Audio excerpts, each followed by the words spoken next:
tanggal 19 November 2020 untuk perkuliahan Nihongo Kenkyu pertemuan ke-9. Untuk hari ini, mari kita buka perkuliahan ini dengan ucapan basmalah bersama-sama dan membaca doa mencari ilmu ya. Bismillahirrahmanirrahim. Raditu billahi robba wa bil islami dina wa bi Muhammadin nabiyya wa rasulah. Rabbi jidni ilma warzuqni fahma. Baik, untuk teman-teman yang sudah hadir ada 16 orang, mungkin 2 orang atau 3 orang belum hadir ya. Silakan absensi dulu di my class untuk pertemuan hari ini. Untuk menghemat waktu, hari ini ada 4 presentasi ya. Saya urutkan dari presentasi PPT-nya yang masuk lebih dulu ya. Yang pertama adalah Mas Hermawan dulu, kemudian nanti Mbak Eka, Mas Adi, dan terakhir Mbak Memesa. Oke, silakan untuk Mas Hermawan. Coba silakan. Halo Sensei. Ya, silakan di-share dulu. Sensei, maaf nggak pakai facecam karena nge-lag banget Sensei. Boleh nggak? Oke. Nanti saya tutup kok. Saya juga nggak pakai cam kalau lagi presentasi ya. Baik, silakan, nggak apa-apa. Silakan waktunya 15 menit ya. Baik, Sensei. Silakan.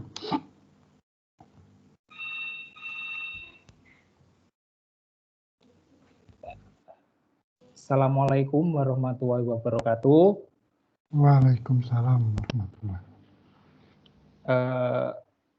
Teman-teman, untuk ini saya ingin mempresentasikan tentang pra-seminar saya, yaitu analisis kanji dalam channel YouTube Nihongo Mantapu.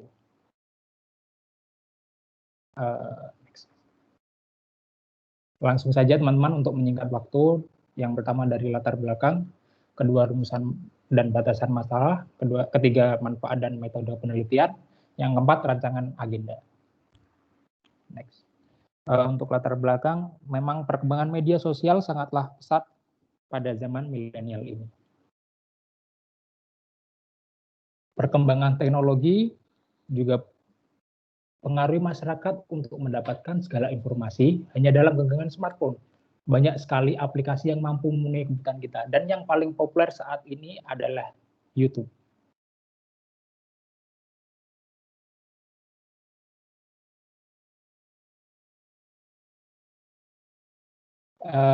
Di era milenial ini, aplikasi YouTube lah yang paling diminati masyarakat. YouTube sendiri terkenal akan situs berbasis visual. Seorang dapat menonton, mengupload, dan berbagi video gratis di dalam YouTube. Adapun video-video tersebut terdiri atas musik, video blog, ulasan pers, dokumenter, maupun education video menurut Aji, Indro, dan Putro 2018. Di dalam YouTube sangatlah mudah menggali informasi apapun sesuai kebutuhan masyarakat di dalam aplikasi. YouTube juga banyak sekali konten kreator yang menyediakan berbagai macam informasi sesuai kapasitas masing-masing. Dalam hal ini, channel Nihongo Mantapu mengolaborasikan aplikasi YouTube dengan pendidikan yang berbasis bahasa Jepang. Dalam channel ini, Nihongo Mantapu menyediakan berbagai macam konten dari belajar bahasa Jepang, budaya Jepang, dan banyak sekali hal-hal yang berhubungan dengan Jepang. Dengan menggunakan YouTube untuk menggali informasi dan mudah diakses masyarakat luas, channel Nihongo Mantapu menjadi wadah yang mempunyai kapasitas luas mengenai bahasa Jepang, dan juga banyak diminati masyarakat luas dengan bukti mempunyai hampir 5 juta subscriber saat ini. Menandakan bahwa masyarakat nilai konten video yang ada di channel Nihongo Mantapu sangatlah layak untuk ditonton. Dengan adanya fenomenal ini, diharapkan belajar bahasa Jepang melalui channel YouTube Nihongo Mantapu diharapkan menjadi hal yang menyenangkan dan mempermudah orang yang ingin mempelajari bahasa Jepang. YouTube bisa menjadi sumber belajar dan media belajar yang bisa memenuhi tuntutan kebutuhan generasi digital. YouTube bisa meningkatkan minat dan mendukung gaya belajar generasi digital. YouTube juga menawarkan pengalaman pembelajaran dengan teknologi yang baru menurut Brooks, Snyder, dan Prager tahun 2009. Dalam hal ini, untuk belajar bahasa Jepang, kita harus menguasai 3 huruf terlebih dahulu, yaitu kanji, hiragana, dan katakana. Dari 3 huruf tersebut, yang paling sulit dikuasai adalah huruf kanji. Menurut Sujianto dan Dahidi, pengajaran kanji sangatlah mutlak diperlukan bagi yang ingin menguasai bahasa Jepang ragam tulis. Kanji menjadi tulang punggung dalam kosakata bahasa Jepang. Dari pendapat di atas bisa disimpulkan bahwa belajar kanji sangatlah wajib untuk bisa menguasai bahasa Jepang. Apalagi dengan ribuan huruf kanji yang mempersulit untuk menghafalnya. Kanji sendiri dibagi menjadi 5 level di dalamnya. N5 untuk yang beginner sampai N1 untuk yang expert. Dalam Noryoshi-ken terdapat 5 level, yaitu N1, N2, N3, N4, dan N5. N5 adalah level terendah dan N1 adalah level tersulit.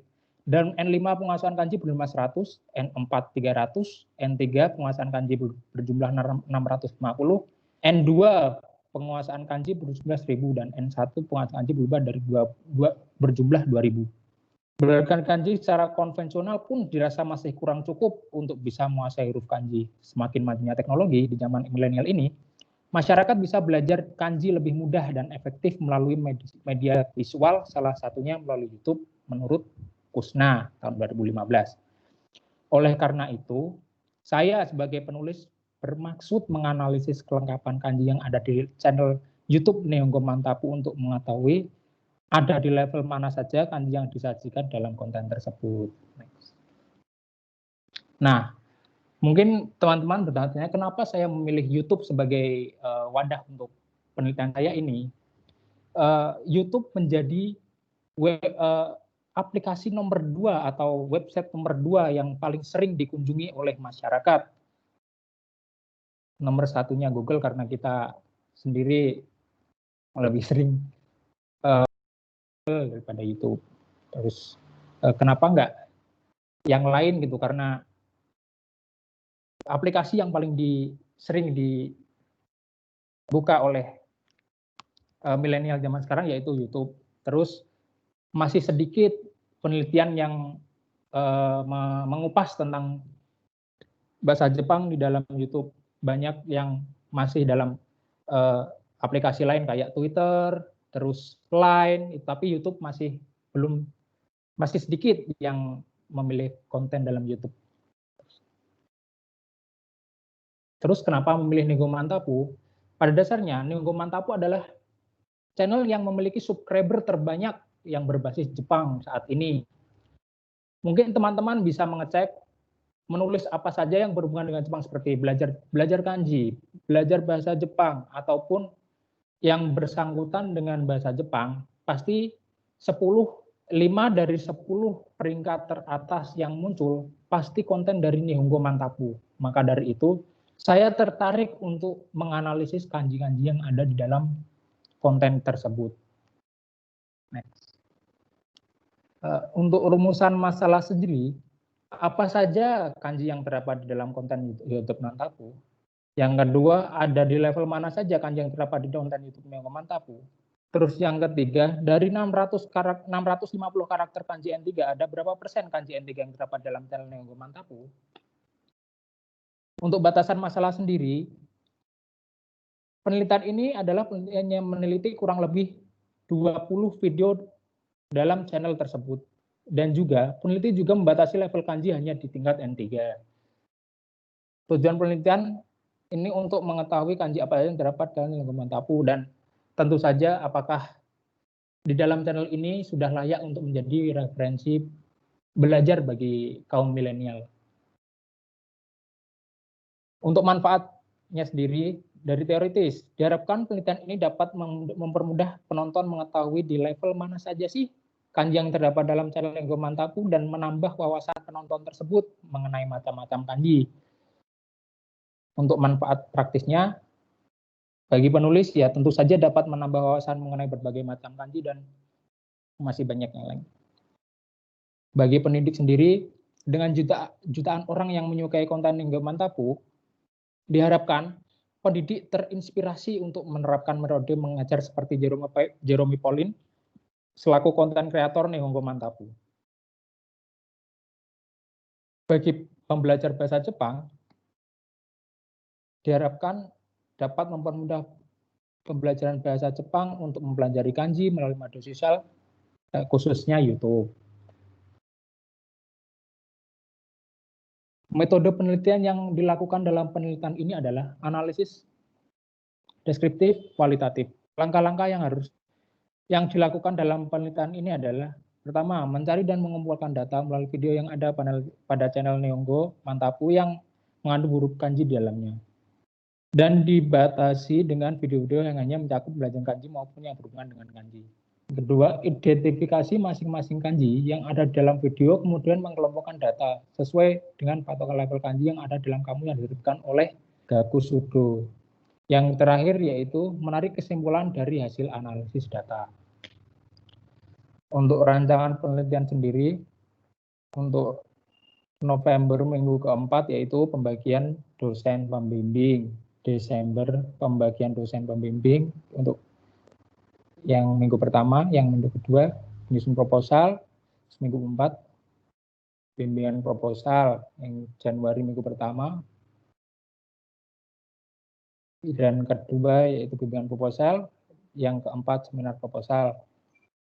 Februari minggu pertama menyusun bab 1, minggu kedua menyusun bab 2, ketiga menyusun bab 3, dan keempat menyusun bab 3 juga. Maret masih menyusun, minggu pertama masih menyusun bab 3, Maret minggu kedua, dan ketiga masih bab 4, minggu keempat bab 5, dan April sidang skripsi. Untuk notnya, jadwal dapat berubah sewaktu-waktu. Terima kasih. Ini referensi dari saya. Mungkin ada sedikit tambahan atau saran dari teman-teman, karena saran dari teman-teman sangatlah membantu menjadi lebih baik ke depannya. Terima kasih. Oke ya, kita langsung tanggapi saja. Ada yang mau memberikan masukan? Oke, kalau tidak ada saya kasih feedback ya. Coba lihat judul yang pertama ya. Judul. Dari judul itu kan analisis kanji ya, langsung ya, analisis kanji. Iya, betul. Dalam channel YouTube Nihongo Mantap. Nah, di sini kanji itu ada analisis pembelajaran atau analisis kanjinya saja gitu. Karena kalau pembelajaran kan berarti ada cara pembelajarannya di dalamnya. Tapi kalau analisis kanjinya berarti analisis murni kanjinya saja gitu. Apa itu? Berarti saya ingin menganalisis kanji saja sih. Jadi bukan pembelajaran ya. Berarti Bukan. harus tambahin kata analisis konten. Nah, jadi nanti analisis konten kanji dalam channel YouTube Nihongo Mantap. Jadi nanti coba pelajari dulu tentang konten ya, analisis konten itu seperti apa. Kemudian yang berikutnya adalah data YouTube. Itu kenapa YouTube terpilih? Karena nanti YouTube itu kedua setelah Google ya. Tapi tidak ada data yang pasti mengenai jumlah pengguna, kemudian berapa persen, apa ya saja yang dilihat di YouTube. Saya sebenarnya ini tidak jelas datanya. Ada data terbaru nggak tahun 2019? Tadi saya sempat mencari data dan ada sebenarnya, tapi saya lupa mau ngomongnya tadi. 75% orang dewasa di Indonesia menggunakan YouTube, terus 77% orang berumur 15 sampai 25 tahun menggunakan YouTube. 37% milenial dari umur 17 sampai 34 setiap hari menonton YouTube. 15% pengguna YouTube menggunakan YouTube setiap hari, dan 37% traffic internet di Indonesia hanya untuk YouTube. Oke, itu berarti yang data terbaru ya, 2020. Iya, Sensei, 2020. Oke.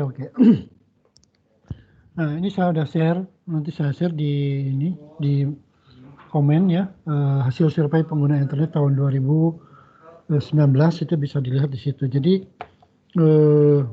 analisis kontennya ditambah nanti, sehingga di bab 2-nya itu nanti ada tentang penjelasan konten. Kemudian cara masalah, coba di masalah itu, di permasalahan adalah apa saja kanji yang terdapat dalam konten YouTube Nihongo Mantap. Kemudian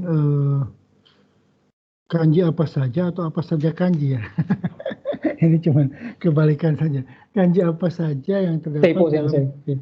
terbalik apa gimana? Apa saja kanji itu apa pertanyaan atau bukan ya? Saya tanya bukan ya. Kanji apa Kanji saja apa gitu Sensei, saja pakai ya? typo Sensei.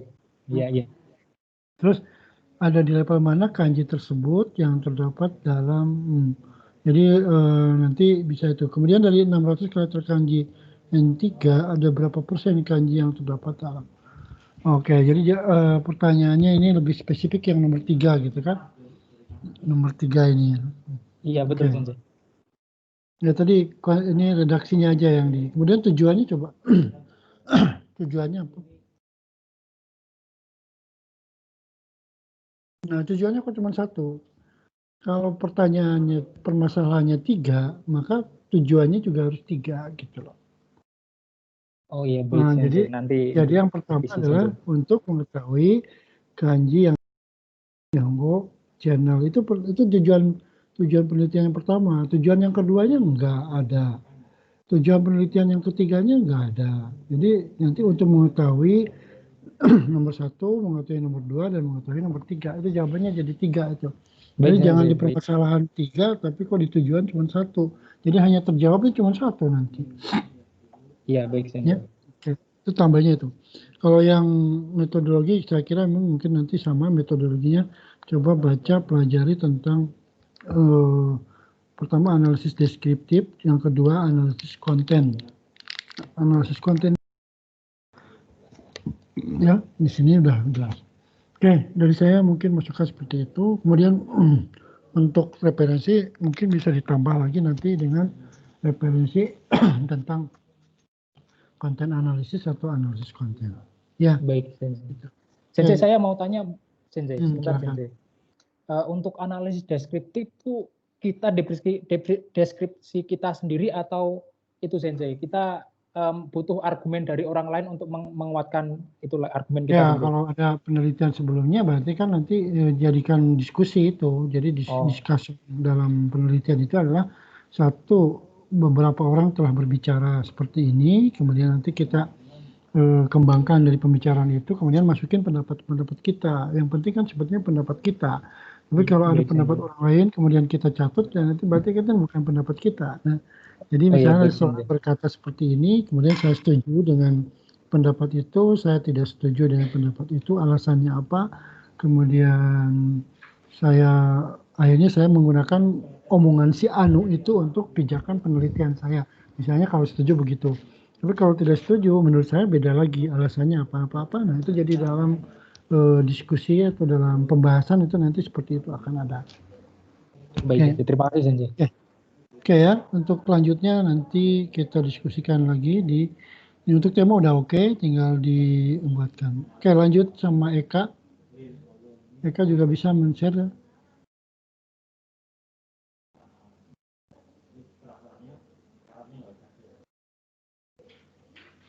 Silakan. Eka itu mirip dengan dengan Hermawan, cuman bedanya mungkin di subjeknya dan objek penelitiannya ya. Eka Sang bisa share? Oke.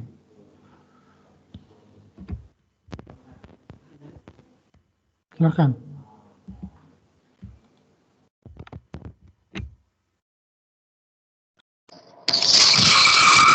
Assalamualaikum warahmatullahi wabarakatuh. Waalaikumsalam. Hari ini saya akan memaparkan proposal penelitian saya yang berjudul Analisis Konten Bahasa Jepang pada Media Sosial TikTok. Adapun outline presentasi saya pada hari ini yang pertama ada latar belakang, alasan memilih tema tersebut, terus yang kedua ada rumusan masalah dan batasan masalah, yang ketiga manfaat teoritis dan praktis, yang keempat metode penelitian, yang kelima agenda penelitian, dan yang keenam referensi. Yang pertama latar belakang. Alasan saya memilih tema tersebut yang pertama, TikTok menjadi salah satu aplikasi yang paling diminati di tengah pandemi.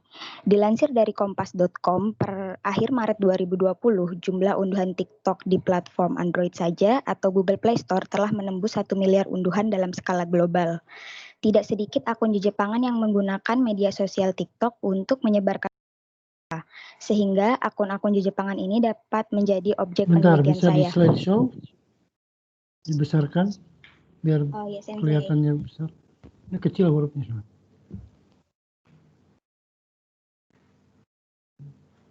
Bentar, Sensei nge-lag, Sensei. Ya. Udah belum, Sensei? Oke. Udah.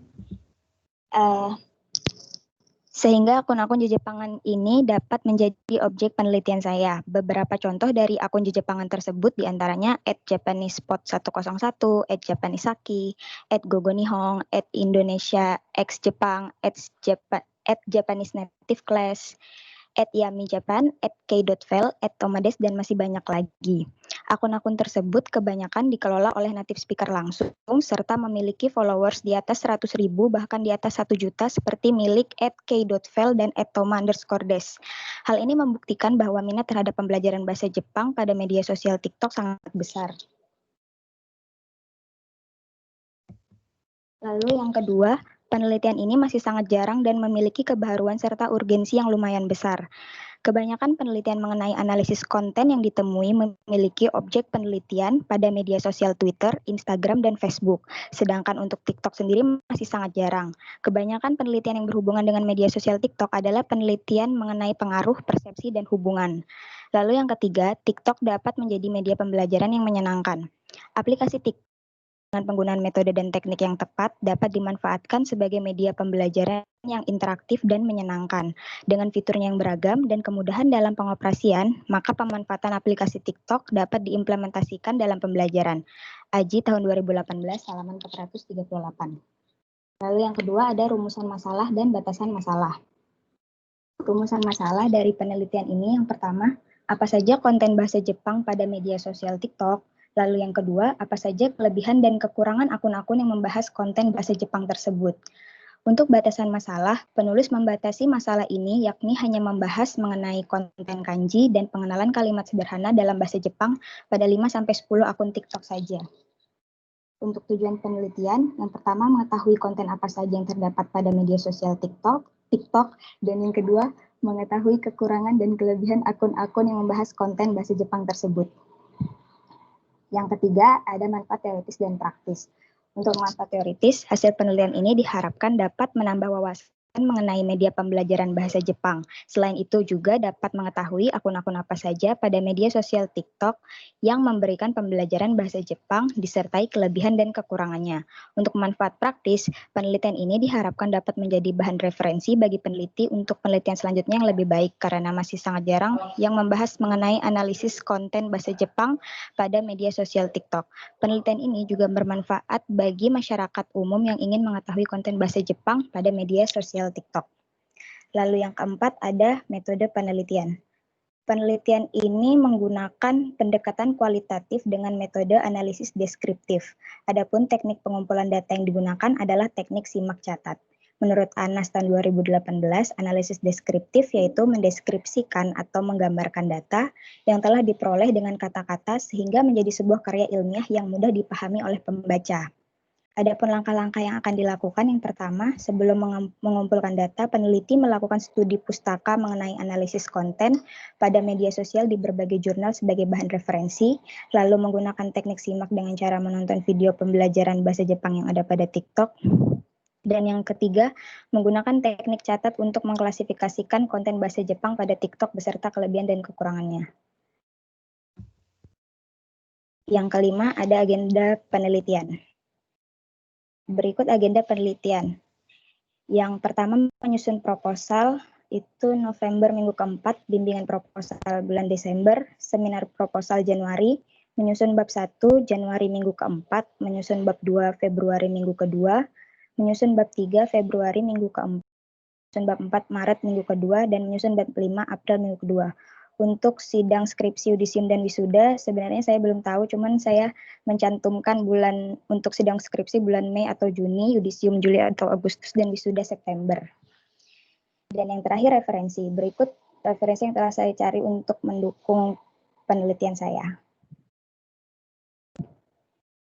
Sekian presentasi saya tentang proposal penelitian saya. Apabila ada masukan dari teman-teman, bisa disampaikan. Terima kasih. Wassalamualaikum warahmatullahi wabarakatuh. Silakan. Ada yang berpendapat atau ngasih saran? Oke, saya lihat yang tujuan ya. Tujuan dulu. Kita kasih feedback langsung. Ini hampir mirip dengan tadi dari Hermawan. Tapi tujuannya itu kan bahas konten ya. Coba di permasalahan coba dilihat. Ya, jadi tujuannya adalah untuk mengetahui konten apa saja, konten bahasa Jepang apa saja yang ada pada media sosial TikTok. Kemudian apa saja kelebihan dan kekurangan. Tujuannya apa? Oke, sudah ya. Ini sudah cukup sesuai ya. Nah di sini yang jadi permasalahan adalah pembatasan masalah. Coba cek pembatasan masalah. Nah, pembatasan masalah adalah hanya membatasi mengenai konten kanji dan pengenalan kalimat sederhana dalam bahasa Jepang. Jadi di sini konten bahasa Jepang di situ yang jadi permasalahan. Kalau kanji maksudnya huruf ya. Kalau bahasa Jepang mungkin kalimatnya di sini perlu dibatasi. Kalau kanji dihilangkan gimana? Ya kita cukup ke pola kalimat atau kosakata saja gitu.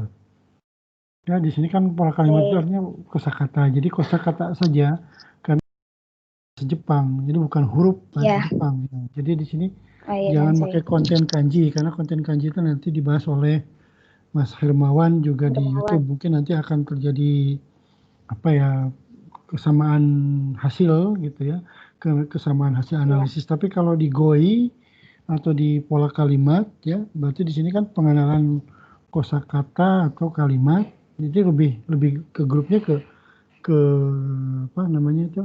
ke pola kalimat ya, pola kalimat atau ke kosakata ya. Jadi boleh mau pola kalimatnya atau hyogengnya atau mau ke kosakatanya. Nah, ini baik, kemudian ini 5 sampai 10 juga ini ambigu ya. Pastikan aja 5 besar akun TikTok ya, 5 besar akun TikTok yang paling banyak followernya. Jadi dari yang tadi dipilih itu di ranking aja, nanti di rankingkan ya. Kemudian dari 1 sampai 5, maka nanti alasannya ada pengenalan bahasa Jepang pada 5 akun TikTok terbesar, terpopuler gitu. Kalau sampai 10 nanti aimai, kalau nggak sampai 10 nanti pusing juga 10 ya. Membandingkan 10 branding itu repot. Ya udah 5 aja. Untuk alasan itu coba dilihat ada nggak alasan yang lebih pribadi. Ini kan alasannya lebih perlu data penelitian juga ya. Misalnya ini kan sudah ya data penelitian dari Kompas ya. Kemudian yang kedua, pemilihan kedua adalah ini masih sangat jarang. Apakah ada nggak penelitian sebelumnya TikTok? Coba itu ditambahkan ya. Penelitian tentang pembelajaran bahasa Jepang di TikTok, apakah sudah ada yang meneliti atau belum? Kalau belum, kita bisa klaim bahwa ini penelitian yang pertama gitu kan. Kalau sudah ada ya berarti kita melanjutkan. Kemudian ini perlu dipertanggungjawabkan juga nih.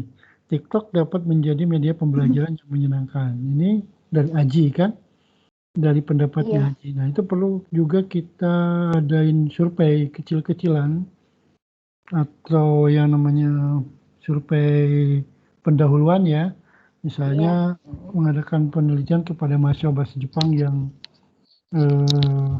sedang udah 2017, 2016 boleh. Misalnya dari 100 orang mahasiswa PBJ WMI itu satu, apakah mengenal TikTok, apakah sering melihat aplikasi TikTok itu yang mengisi pembelajaran, itu nanti bisa lihat di situ. Nah di situ nanti apakah menyenangkan atau tidak gitu. Mungkin kan tiap orang berbeda-beda. Kalau ini menurut Aji, tapi kalau menurut yang lain, nah itu perlu ada penelitian pendahuluan untuk membuktikan TikTok dapat menjadi media pembelajaran yang menyenangkan. Kalau tidak ada itu nanti ini kurang kuat ya, karena hanya satu orang yang mengatakan itu kemudian diklaim sebagai media pembelajaran yang menyenangkan. Nah, belum tentu untuk bahasa Jepang itu menyenangkan. Kalau untuk yang lain menyenangkan, tapi kalau untuk bahasa Jepang, nah jadi perlu spesifik penelitian terhadap pembelajar bahasa Jepang. Itu tambahan dari saya. Untuk referensi sudah cukup ya, ada jurnal-jurnal segala macam. Untuk yang lain-lainnya saya kira udah tinggal diperbaiki lagi. Ya. Sama agenda juga itu kan fleksibel. Iya. Oke, itu aja ya. Silakan. Iya. Oke, diperbaiki Terima lagi. kasih Sensei. Oke. Silakan lanjut ke Mas Adi.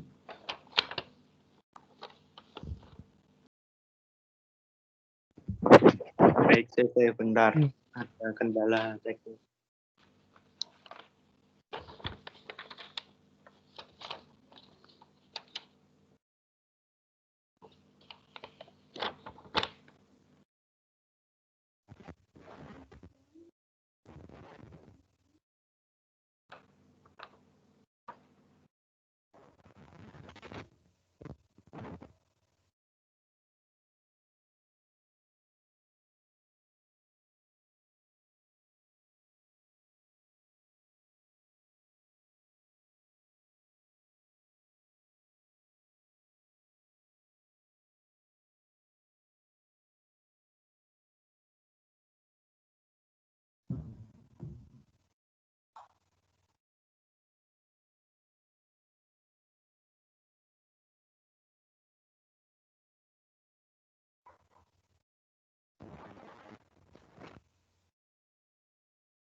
Maaf ya teman-teman, sebentar.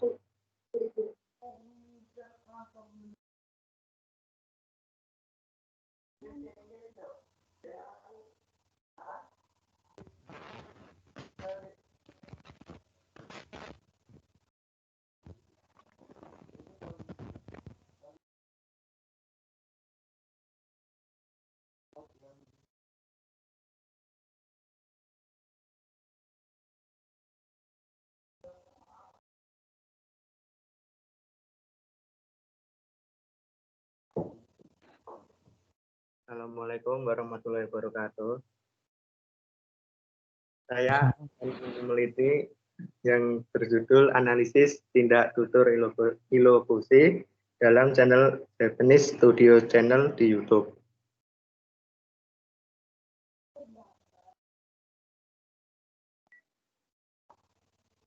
Outline-nya yang pertama latar belakang dan alasan memilih tema, yang kedua rumusan masalah dan batasan masalah, yang ketiga tujuan dan manfaat penelitian, yang keempat metode dan agenda penelitian, yang kelima referensi.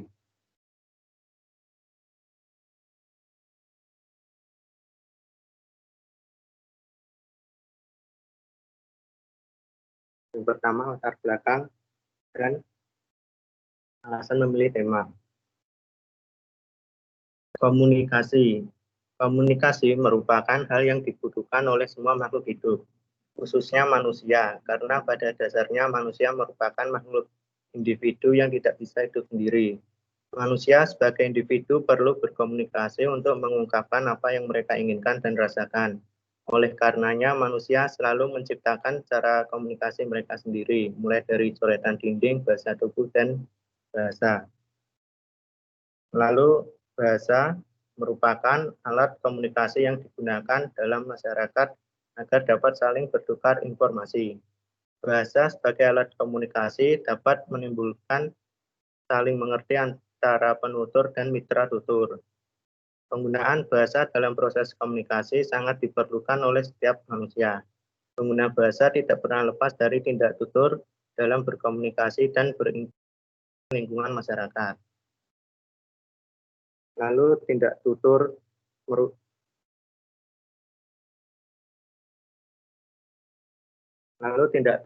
merupakan bagian yang penting dalam komunikasi. Salah satu jenis tindak tutur adalah tindak tutur ilofusi. Lalu sosial media. Sosial media adalah sebuah media online membantu individu dalam mendapatkan dan menyampaikan informasi.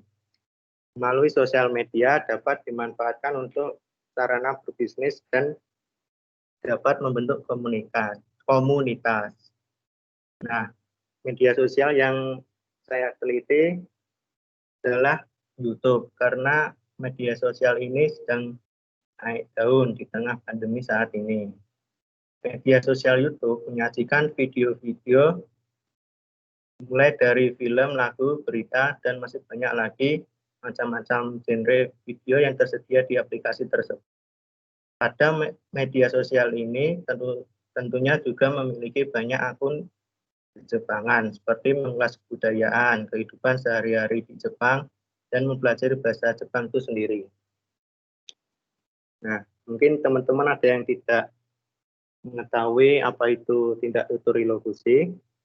Menurut Wijana 1996, halaman 19, tindak tutur ilokusi adalah tindak tutur yang berfungsi untuk menginformasikan sesuatu dan juga digunakan untuk melakukan sesuatu dalam satu tuturan. Tindak tutur ilokusi ada dua macam, tindak tutur langsung ilokusi dan tindak tutur tidak langsung ilokusi. Nah, contoh yang pertama, Ima Madowo Shimenasai. Artinya tolong tutup jendelanya sekarang. Yang kedua, Atsui desne. Panas ya.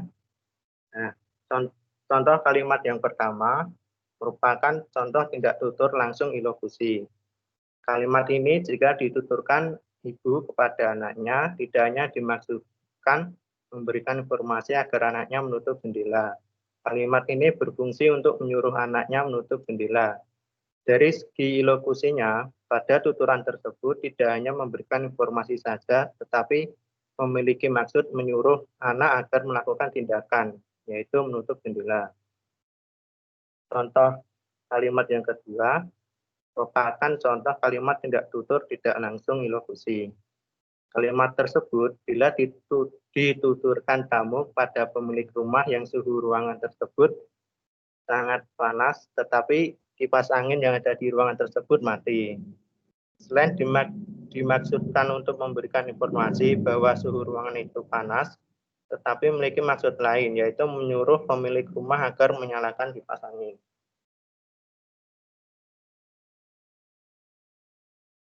Alasan memilih tema ini. Yang pertama, tindak tutur ilokusi sukar diidentifikasi karena terlebih dahulu harus mengetahui siapa penutur dan lawan tutur, kapan dan di mana tindak tutur itu terjadi, dan sebagainya. Sehingga pembelajar bahasa Jepang akan menjadi kesulitan memahami maksud dari orang Jepang saat berkomunikasi langsung. Yang kedua, pada penelitian-penelitian sebelumnya, sudah banyak yang membahas tentang tindak tutur ilokusi bahasa Jepang. Namun, penelitian sebelumnya kebanyakan meneliti tindak tutur di dalam film maupun anime. Jauh saya mencari, belum ada meneliti tindak tutur ilokusi bahasa Jepang pada platform YouTube. Dikarenakan aplikasi tersebut memang sedang banyak peminatnya beberapa tahun akhir ini. Channel YouTube yang saya teliti tadi adalah Japanese Studio Channel. Saya memilih channel tersebut dikarenakan diperuntukkan untuk orang Jepang maupun Indonesia dan penuturnya orang Jepang asli.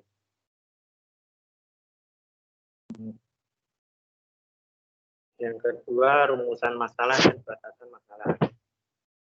Dan masalah. Yang pertama, apa saja tindak tutur tidak langsung ilokusi yang terdapat di Japanese Studio Channel. Yang kedua, apakah tujuan penggunaan tindak tutur tidak langsung ilokusi yang terdapat di Japanese Studio Channel? Batasan masalah, penelitian ini hanya meneliti kalimat-kalimat yang ada di Japanese Studio Channel. 3. Tujuan dan manfaat penelitian. Tujuan penelitian yang pertama, mendeskripsikan tindak tutur tidak langsung ilokusi yang digunakan di Japanese Radio Channel.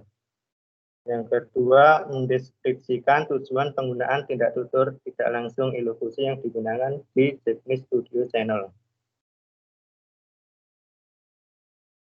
Manfaat penelitian teoritis. Secara teoritis, hasil penelitian ini diharapkan dapat memberikan manfaat yang lebih luas terhadap perkembangan bahasa, khususnya dalam ilmu pragmatik. Selain itu, penelitian ini dapat menambah jumlah penelitian bahasa, khususnya penelitian mengenai tindak tutur ilokusi. Praktis, bagi peneliti, hasil penelitian ini dapat mendeskripsikan jenis dan tujuan penggunaan tindak tutur ilokusi dalam video Jepang. Hasil penelitian ini dapat dijadikan referensi untuk penelitian selanjutnya. Bagi pembelajar bahasa Jepang, hasil penelitian ini dapat bermanfaat untuk menambah pengetahuan tentang jenis dan tujuan penggunaan tindak tutur ilokusi dalam video berbahasa Jepang.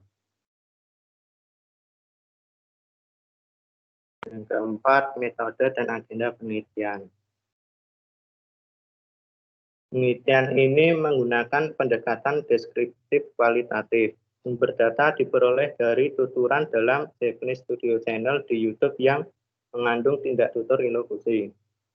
Metode pengumpulan data dalam penelitian ini menggunakan metode simak dan teknik catat. Langkah yang pertama, mencari objek data, yaitu mengumpulkan kalimat-kalimat yang mengandung tindak tutur ilokusi dari sumber data. Yang kedua, mengelompokkan objek data berdasarkan klasifikasi tindak tutur ilokusi. Yang ketiga, menganalisis objek data. Yang keempat, menyimpulkan hasil analisis data.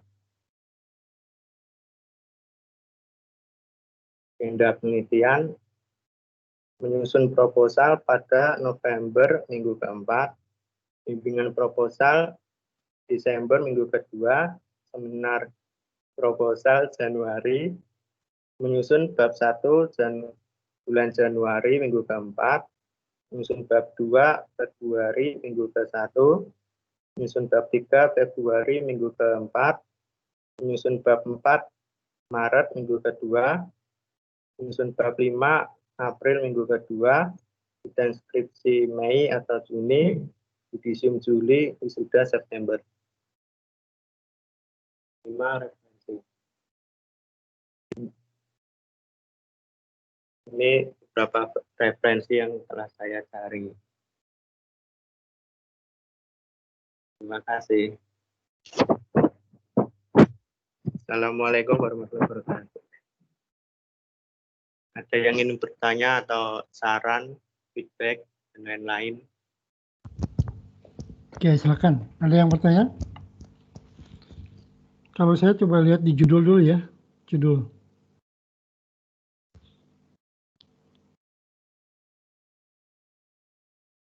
Analisis tindak tutur ilokusi dalam channel ya di YouTube gitu ya. Itu kan ada di YouTube-nya itu loh yang jadi permasalahan. Nggak usah pakai di YouTube ya. Kayaknya udah cukup aja. Analisis tindak tutur ilokusi dalam channel Japanese Study Channel. 2 kali tuh. Channelnya 2 kali ya? Itu channel yang pertama maksudnya channel yang ada di YouTube-nya, terus yang channel kedua itu nama asli channel dari sananya, jadi namanya. Ya udah, nggak usah channel-channelnya, usah 2 kali, 1 aja. Channel dan channel gitu aja, 1. Analisis tindak tutur ilokusi dalam Japanese Studio Channel. Pakai di YouTube boleh, tapi channelnya jangan 2 kali ya, 1 kali aja. Terus permasalahan?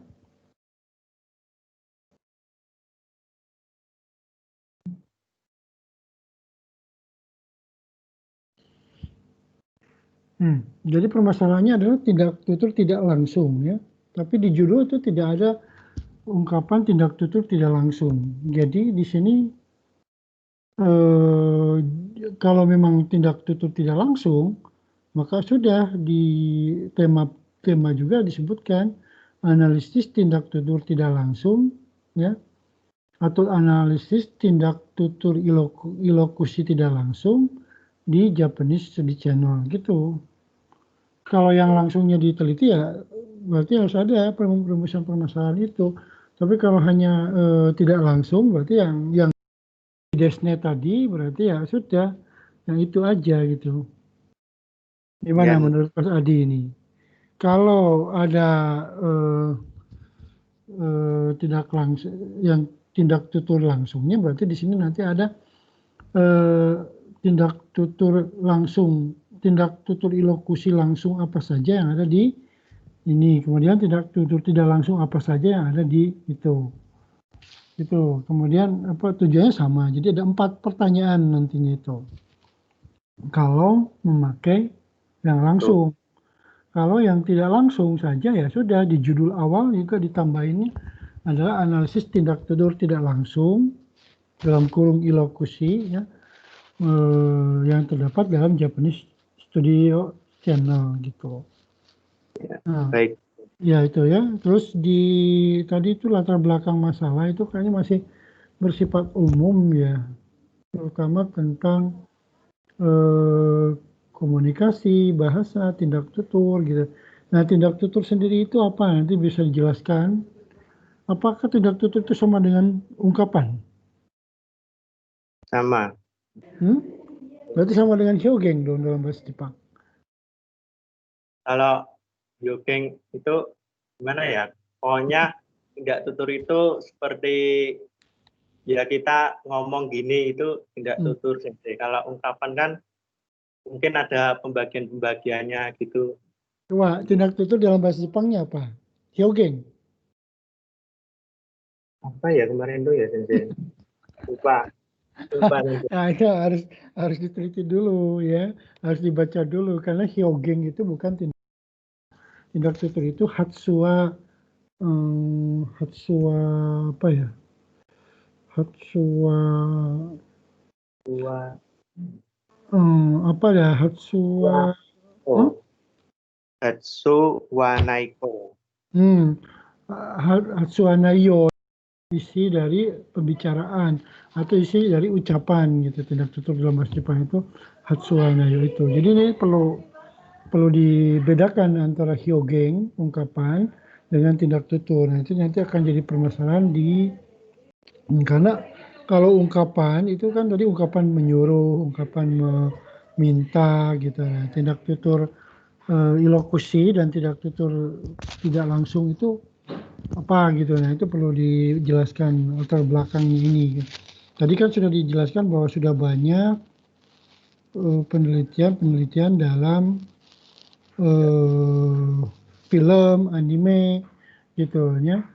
Tapi di YouTube belum. Nah, apakah di YouTube juga nggak ada anime atau yang lain-lain gitu. Kemudian pemilihan satu channel ini apa alasannya? Coba tadi ada nggak alasan memilih channel Japanese Studios? Itu di situ banyak nggak tindak tuturnya? Di channel tersebut. Udah dicek belum? Ada kira-kira 100 gitu. Ada nggak 100 ungkapan atau 50 ungkapan dari tindak tutur ilokusinya ada nggak? Kalau nggak ada nanti kekurangan data dalam channel tersebut. Di channel itu banyak view-nya Sensei. Jadi membahas misal seperti podcast ini, terus ada video reaksi apa, terus membahas berita yang ada di Indonesia. Nah, tapi penuturnya itu orang asli Jepang gitu. Iya, memang betul. Cuman dalam ini kan masalahnya pragmatik ya. Pragmatik itu apa yang diucapkan, kemudian maksud dari ucapan itu apa gitu kan, sebetulnya itu. Tindak tutur itu kan gitu. Nah, biasanya itu dalam percakapan ya. Dalam percakapan, apakah di dalam Japanese Studio Channel ini sudah banyak ditemukan di penelitian terdahulu Adi untuk kira-kira ini tindak tutur ini kira-kira dulu ya sebelum diteliti. Jadi kalau misalnya kelihatannya sedikit, nah itu jadi repot, nanti kita datanya berkurang. Tapi kalau udah banyak, nah itu justru jadi bagus ya. Jadi kita coba dalam seminggu ini dicek ya berapa banyak tindak tutur ilokusi dalam Japanese ini. Oke, itu aja dari saya ya masukannya ya. Oke, lanjut. Terakhir, Mbak Memes, silakan.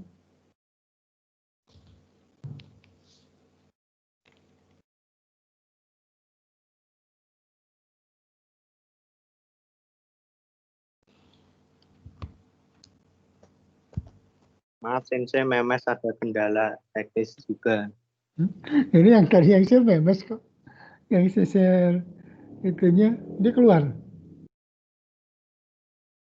Gimana Sensei? Memes sudah online lagi belum? Keluar dulu dia. Udah masuk lagi. Oh, coba. Sudah Sensei. Oke, silakan.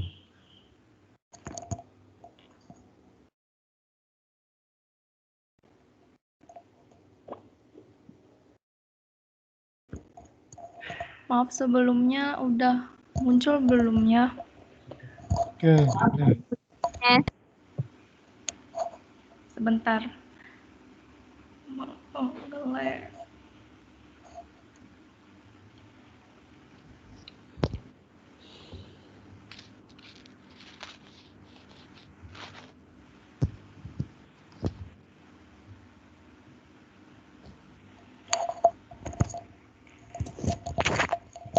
Assalamualaikum warahmatullahi wabarakatuh. Waalaikumsalam. Saya Parmeswari Dewi akan menjelaskan mengenai penelitian saya, yaitu analisis kontrastif peribahasa Jepang dan Indonesia yang memiliki kesamaan makna. Saya akan membahas mengenai latar belakang, rumusan dan batasan masalah, manfaat teoritis dan praktis, metode penelitian, dan rancangan agenda penelitian. Yang pertama yaitu latar belakang. Peribahasa banyak dijumpai dalam kesusastraan lama. Peribahasa juga banyak digunakan di dalam kehidupan keseharian orang pada zaman dahulu, khususnya oleh orang Melayu. Menurut Nur Zubaidah, dalam penelitiannya yang berjudul Jenis dan Makna pada Peribahasa Masyarakat Melayu Labuhan Bilik, hal itu disebabkan karena peribahasa memberi kekuatan dalam komunikasi sehingga dapat menggugah penalaran teman bicara dan akan selalu diingat. Oleh karena itu, dalam memberi nasihat, penggunaan peribahasa akan lebih efektif. Selain di Indonesia, Jepang juga memiliki peribahasa yang disebut juga dengan kotowaza. Dalam penelitian-penelitian sebelumnya, sudah banyak yang membahas mengenai persamaan atau perbedaan peribahasa Jepang dengan bahasa Indonesia yang mengandung unsur hewan seperti inu, neko, kitsune, dan lain-lain. Namun, belum ada yang meneliti mengenai sinonim dari peribahasa tersebut. Meskipun tidak semua peribahasa memiliki sinonim, ada beberapa peribahasa yang memiliki sinonim. Maksudnya adalah pengibaratan peribahasa tersebut berbeda dengan peribahasa sebelumnya, namun memiliki makna yang sama. Contohnya seperti Aita Kuchie Botamochi. Peribahasa tersebut memiliki makna nasib yang beruntung atau mendapat rezeki tanpa susah payah. Secara harfiah, Aita Kuchie Botamochi dapat diterjemahkan menjadi buta mochi atau nama sejenis mochi terjatuh dari atas lalu masuk ke dalam mulut yang kebetulan terbuka. Lalu, peribahasa Indonesia yang memiliki makna yang hampir mirip dengan peribahasa tersebut adalah bagai mendapat durian runtuh. Durian diibaratkan seperti rezeki, jadi rezeki itu jatuh menimpa kita. Lalu sinonim dari peribahasa tersebut adalah kamoga negio shotekuru, yang artinya sama seperti buta mochi tadi, yaitu nasib yang beruntung, seperti rezeki yang tidak disangka-sangka diperoleh. Secara harfiah, kamoga negio shotekuru berarti seekor bebek datang membawa daun bawang di punggungnya. Maksudnya ketika kita memasak sup bebek, kan itu dibuatnya dengan daun bawang. Terus ada bebek datang membawa daun bawang di punggungnya seakan-akan menyuruh kita untuk memakannya. Rumusan masalahnya adalah apa sajakah peribahasa Jepang yang mempunyai makna yang mirip dengan peribahasa Indonesia? Yang kedua, apa maksud atau filosofi dari peribahasa tersebut? Yang ketiga, apakah peribahasa tersebut memiliki sinonim? Batasan masalahnya, saya hanya menganalisis peribahasa Jepang dan Indonesia yang memiliki kesamaan makna. Yang kedua, saya mencari peribahasa Jepang yang memiliki sinonim dengan peribahasa sebelumnya. Yang ketiga, saya meneliti apa makna dari peribahasa tersebut. Tujuan dari penelitian ini adalah untuk mengetahui apa saja peribahasa Jepang dan Indonesia yang memiliki kemiripan makna. Lalu yang kedua, untuk mengetahui maksud atau filosofi dari peribahasa tersebut. Dan yang ketiga, untuk mengetahui apakah peribahasa tersebut memiliki sinonim. Manfaatnya, untuk manfaat teoritis, diharapkan penelitian ini dapat menambah pengetahuan mengenai bahasa Jepang, khususnya mengenai peribahasa Jepang beserta maknanya. Untuk manfaat praktisnya bagi penulis, dapat menambah wawasan mengenai peribahasa Jepang dan Indonesia beserta maknanya. Untuk pendidik, diharapkan dapat menjadi referensi mengenai budaya Jepang dan Indonesia, khususnya mengenai peribahasa. Dan yang untuk pembelajar bahasa Jepang, diharapkan dapat memahami mengenai persamaan makna peribahasa Jepang dan Indonesia. Untuk metode penelitian, digunakan metode penelitian kualitatif. Salah satu ciri yang terdapat dalam penelitian kualitatif adalah bersikap deskriptif. Data-data yang diperoleh bukan berupa angka, namun biasanya adalah kata-kata maupun gambar-gambar. Data tersebut diperoleh melalui video, buku, atau kamus. Setelah dilakukan pemilahan data, data tersebut secara deskriptif akan ditemukan ciri-ciri dan sifat masing-masing data. Metode pengumpulan data yang akan saya gunakan terdiri dari beberapa langkah. Pertama, membaca, mencari, dan mencatat peribahasa Jepang yang memiliki kesamaan makna dengan peribahasa Indonesia yang terdapat dalam Kamus Peribahasa Jepang karya Edizal dan situs web pembelajaran bahasa Jepang atau wkwkjapan.com. Setelah itu, saya akan mencari padanan peribahasa bahasa Indonesia dan Kamus Elektronik Peribahasa Indonesia dan buku kamus 5000 Peribahasa Indonesia karya Hero Kasida Bratatmaja dan mencari apa makna dari peribahasa tersebut.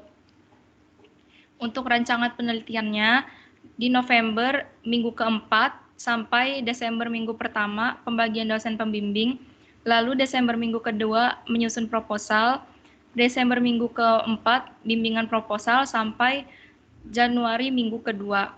Lalu pada Januari minggu keempat seminar proposal, pada Februari minggu pertama menyusun bab 1, lalu Februari minggu kedua menyusun bab 2, Februari minggu ketiga sampai Maret minggu pertama menyusun bab 3, Maret minggu kedua menyusun bab 4 sampai minggu ketiga, lalu Maret minggu keempat menyusun bab 5, dan April pada minggu keempat sidang skripsi, dengan catatan jadwal dapat berubah sewaktu-waktu.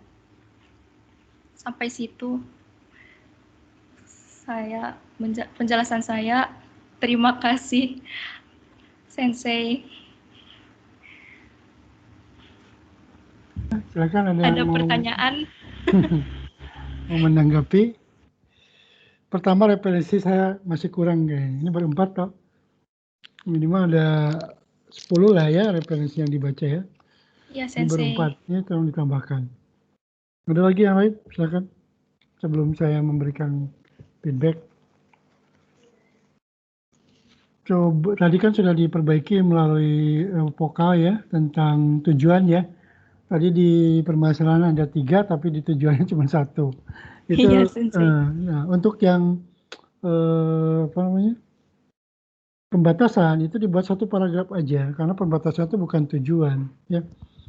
Kemudian disebutkan pembatasan itu di dalam kamus apa, di dalam buku apa, di dalam channel apa. Tadi kayaknya nggak ada pembatasan itu. Iya, Sensei.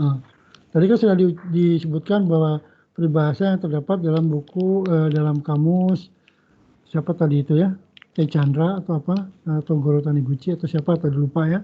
Kemudian dalam channel WKWK Japan, itu ini di sini disebutkan. Jadi kita tidak punya batasan. Oh, batasnya di situ gitu. Oke, judul kita lihat judul dulu. Analisis kontrastif peribahasa bahasa Jepang dan bahasa Indonesia yang memiliki kemaksaan. Nah, ini yang perlu dipertanyakan itu kontrastif sama komparatif itu bedanya apa gitu. Komparatif sama kontrastif. Kira-kira Nemes tahu nggak perbedaan kontrastif sama? Ya, kalau kontrastif dulu saya pernah menjelaskan di perkuliahan itu ya kalau nggak salah. analisis kontrastif sama analisis komparatif. Ya. Kalau kita dalam bahasa itu mengenal analisis kontrastif. Kalau komparatif itu hanya diperbandingkan, ya. Kalau kontrastif itu dikontraskan biar jelas gitu. Nah, seperti tadi peribahasa dalam bahasa Jepang itu ada 2 yang disebutkan ya. Tapi Iya, kok tadi Sensei. di presentasi hanya 1 dan tidak ada padanan bahasa Indonesianya, cuma diucapkan saja ya, seperti Iya, durian lupa runtuh. Sensei. Hah?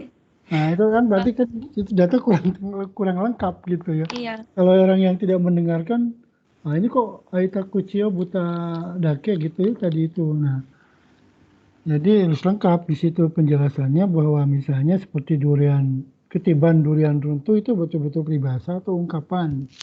Ya, ciri-ciri peribahasa itu apa? Kemudian kalau judul saya oke ya, analisis kontrastif peribahasa Jepang dan Indonesia yang memiliki kesamaan makna. Ini udah oke, udah simple kok. Kalau mau dibuat subjudul ya tadi studi kontrastif dalam peribahasa yang ada dalam apa. Tapi kalau udah di pembatasan bahasa udah aja. Ini paling simple kok. Ya. Iya. Terus tadi ya. Nah sampai sekarang sudah dapat berapa banyak yang mirip-mirip itu? Ada lebih dari 10 atau 20 gitu. Kemarin baru dapat sekitar 6 atau 7 gitu, Sensei. Nah itu ya, kalau misalnya sedikit, takutnya nanti kita banyak kekurangan data. Terus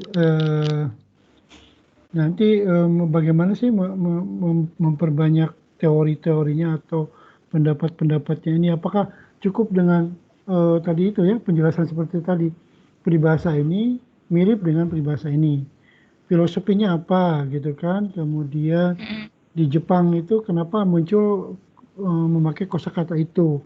Di Indonesia kenapa nggak memakai durian runtuh seperti ketiban durian runtuh atau sudah jatuh tertimpa tangga gitu kan? Nah itu Iya. kayak gitu-gitu. Dan itu ada filosofi dari kosakata itu yang perlu diperbanyak narasinya. Nah itu kan perlu bahasa itu. Misalnya seperti kalimat begini, isi no ue ni mo sanen gitu ya. Ini pembahasan yang dalam bahasa Jepang ya. Di atas batu pun itu 3 tahun ya. Isi no ue ni mo sanen. Di atas batu pun 3 tahun. Itu tuh kurang jelas gitu kalau dalam bahasa peribahasa itu kita nggak kenal gitu itu. Tapi ketika di bahasa Indonesia itu ada sedikit demi sedikit lama-lama menjadi bukit. Nah, jadi di dalam bahasa Jepangnya itu batu pun 3 tahun, gitu. Kemudian dalam bahasa Indonesia sedikit demi sedikit lama-lama menjadi bukit. Nah, berarti di situ artinya apa gitu. Nah, kalau dalam bahasa Sunda ada yang disebut dengan air kecil pun kalau batu yang sekeras apapun kalau dijatuhi air yang kecil Cikaracak ninggang batu laun-laun jadi legok misalnya karena air yang jatuh kecil selama 3 tahun maka batu itu akan menjadi bolong gitu. Nah itu persis seperti peribahasa dalam bahasa Jepang. Jadi sama objeknya batu kemudian hasilnya juga sama maknanya juga sama persis. Jadi artinya kalau diibaratkan ke manusia biasanya kan sekeras-kerasnya manusia kalau dikasih jangan terus menerus ya dikasih nasihat terus menerus maka dia akan sadar gitu. Tapi kalau batu juga nanti apakah sama dengan sedikit demi sedikit lama-lama menjadi bukit. Nah itu kalau di manusia mungkin agak sedikit beda ya artinya. Tapi dalam bahasa Jepang ada isi no ue ni mo sanen artinya batu yang keras bagaimanapun kalau 3 tahun dipatah gitu dipukul terus maka batu itu akan menjadi belah gitu. Itu peribahasa itu perlu penjelasan seperti itu.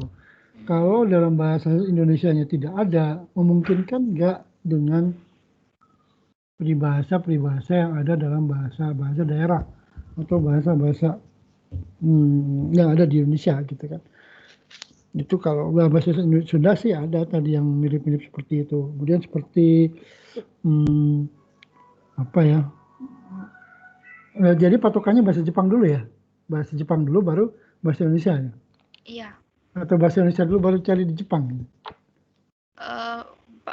Cari bahasa Jepangnya dulu, Sensei. Nah, jadi cari dulu bahasa Jepang, baru nanti diterjemahkan ke dalam bahasa Indonesia. Dari terjemahan bahasa Indonesia itu mana kira-kira peribahasa yang mirip kan gitu. Nah, proses Iya. itu tadi perlu disebut kumpulan data ya.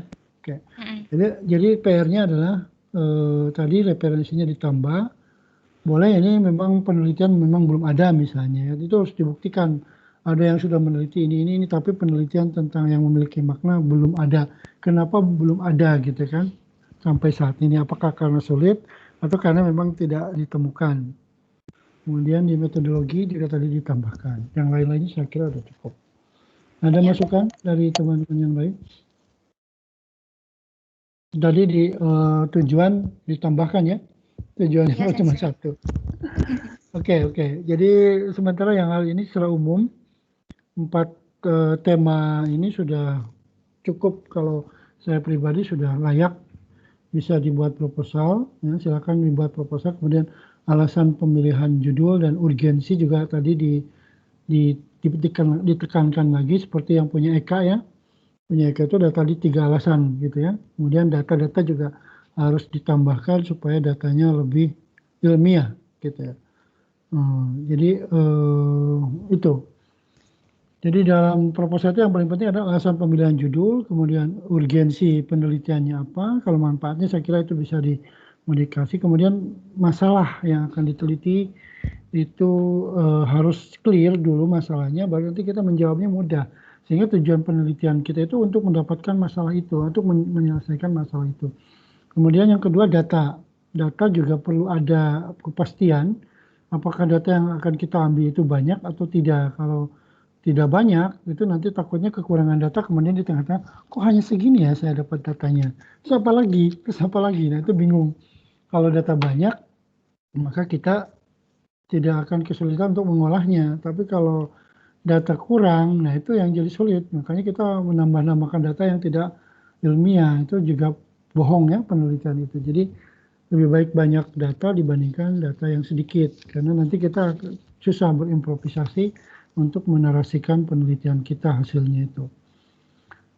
Itu ya di latar belakang pendahuluan untuk Memes dan Adi itu perlu ditambahkan ya alasan yang lebih spesifik kira-kira memilih judulnya itu apa di situ. Ya, Oke, ada yang mau menambahkan? Untuk yang tadi coba saya save dulu ya data internet. Ini karena juga saya buka dulu. Untuk data analisis konten itu ada data tentang hasil survei. Ini waktunya tinggal dikit lagi, ini sekilas saja. Tadi sudah saya share di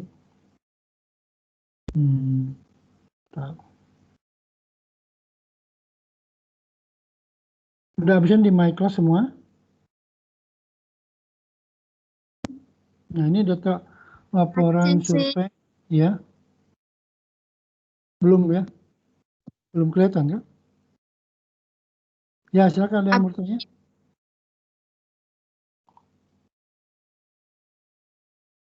Siapa yang mau bertanya silakan. Absennya tidak ada submitnya ya Sensei? Belum bisa absen? Ya Sensei, belum ada submit attendance-nya. Mungkin saya lupa ntar ya, saya cek dulu. Oh, dari tadi belum absen toh. Nggak apa-apa. Nanti kalau ini saya lihat berapa orang yang hadir. Semuanya hadir kan? Siapa yang tidak hadir? Oh, Robi ada nggak Robi? Robi nggak hadir ya, satu orang ya. Oke, saya cek dulu di my class-nya.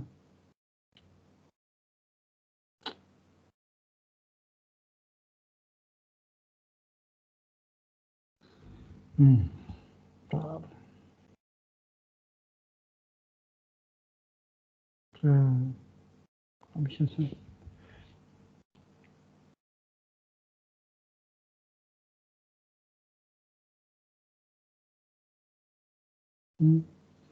My class.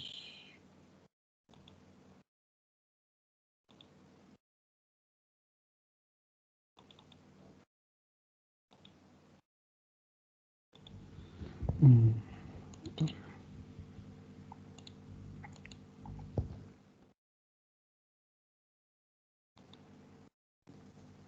Berarti mungkin nanti saya habiskan semua ya untuk di mic. Untuk minggu depan siap-siap 4 orang yang akan presentasi mempersiapkan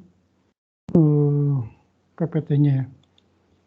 Oke, saya coba lihat dulu di my class. Kok nggak bisa? Hapus dulu ya.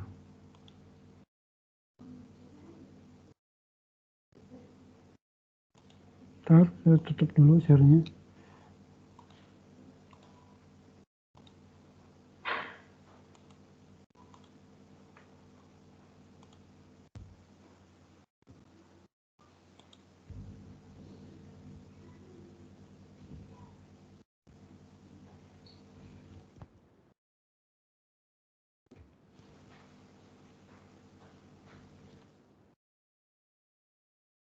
Silakan kalau ada yang mau bertanya. Ntar saya lihat dulu absensinya. Itu belum saya cek tuh. Oke, kalau tidak ada ya karena udah waktunya habis ya. Kita cukupkan sampai di sini. Nanti semua saya absensi kehadiran sebagai semuanya hadir.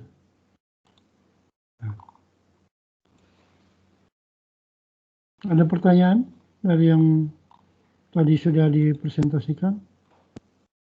Silakan.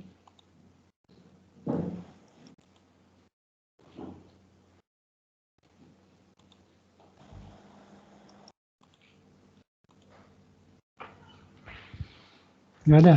Ya udah, ntar ya. Ntar saya cek dulu di my class, penasaran saya. Kenapa ya salah?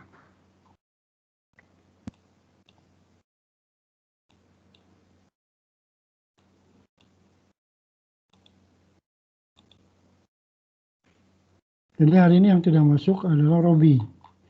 Robi kemana ya? Ada yang tahu?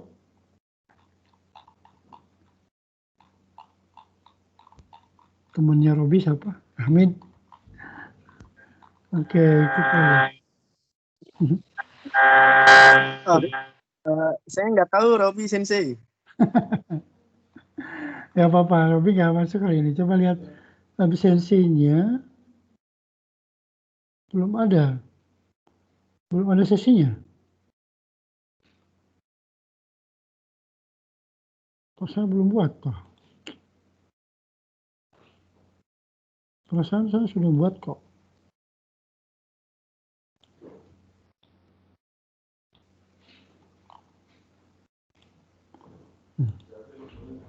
Coba ada muncul belum sekarang? Oh, kayaknya belum ini ya. Oke. Semuanya ada, saya hadir. Terus yang tidak hadir Robi ya.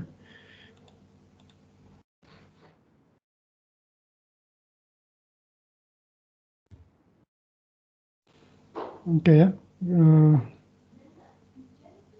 Saya udah hadirkan jam 3 ini udah pas ya. Semuanya hadir. Yang tidak hadir cuma 1 orang. Oke. Kalau begitu mari kita tutup perkuliahannya dengan ucapan hamdalah bersama-sama. Alhamdulillahirrahmanirrahim. Assalamualaikum warahmatullahi wabarakatuh. Waalaikumsalam warahmatullahi wabarakatuh. Assalamualaikum warahmatullahi wabarakatuh. Terima kasih Sensei. Selalu ya. Oke. Makasih Sensei. Ya, sama-sama. Makasih Sensei. Terima kasih, Sensei. Ya.